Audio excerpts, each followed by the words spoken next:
Bonjour et bienvenue dans Boulevard BD. Aujourd'hui, Syntex, un prince dans sa citadelle. 29 juin 1900, à Lyon, un bureaucrate et une authentique noble originaire de province donnent naissance à un petit Antoine. Son père décédera 4 ans plus tard. Le petit et ses 4 frères et sœurs seront élevés par leur mère. Enfant, Antoine rêve déjà de voler dans ces avions qui traversent le ciel, de ressentir les sensations des oiseaux. Il ne va pas tarder à grimper à bord d'un appareil grâce à sa détermination et son culot. Il laisse croire à Gabriel Wroblewski, pilote breveté par l'Aéroclub de France, que sa mère l'autorise à embarquer.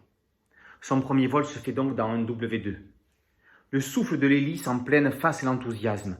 L'adolescent est également passionné de littérature. L'écriture lui tend les bras.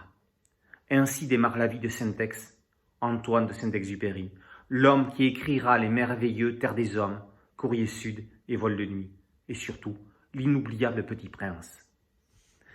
Bernard Chabert raconte la vie de l'aviateur écrivain ami de son père. Le journaliste pilote rend un vibrant hommage à celui qui est sans conteste son idole.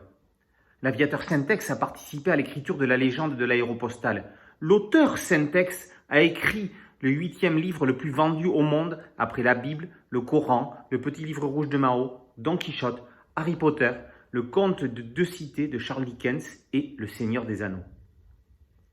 L'enfance, l'engagement militaire, son affectation au Bourget, son histoire d'amour complexe avec Louise de Vilmorin sont les sujets des premiers chapitres. Puis, c'est l'Afrique du Nord, le Maroc, le désert, le sable et la caillasse où les balles sifflent pour de vrai. L'écriture devient son échappatoire. Il rencontre Mermoz, pilote surdoué, charismatique. Plus tard, c'est l'Amérique du Sud. À 33 ans, Syntex aura survolé le Sahara, l'Afrique du Nord, l'océan Atlantique Sud, la pampa sud-américaine, la cordillère des Andes. Mais sa réussite littéraire suscite des jalousies. On a déjà beaucoup dit, tout cela est la suite, la guerre, sa disparition énigmatique, vous le lirez sous la plume de Bernard Chabert. On ne présente plus Romain Hugo. Le dessinateur est la référence en matière d'aviation en bande dessinée. Depuis le dernier envol, il mène un travail minutieux et merveilleux. Lui-même pilote, il nous embarque à bord de tout type d'appareils dont les représentations mènent la vie dure aux pinailleurs qui chercheraient une erreur sur un boulon. Hugo ne leur laisse pas l'occasion de s'exprimer. Dans ce livre illustré, Romain Hugo prend autant de soin sur les décors que sur les appareils. On survole déserts, villes et océans avec le même soin. L'éditeur a mené un joli travail de fabrication pour pouvoir survoler de nombreuses images panoramiques sur 2 à 3 en longueur, sublimant le travail du peintre du ciel qu'est Hugo. « Dessine-moi un mouton » demandait le petit prince à l'aviateur.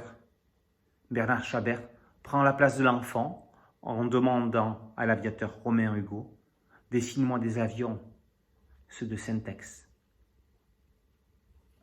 Syntex, un prince dans sa citadelle, par Bernard Chabert et Romain Hugo, est paru aux éditions Paquet. À très bientôt sur Boulevard BD. Ciao!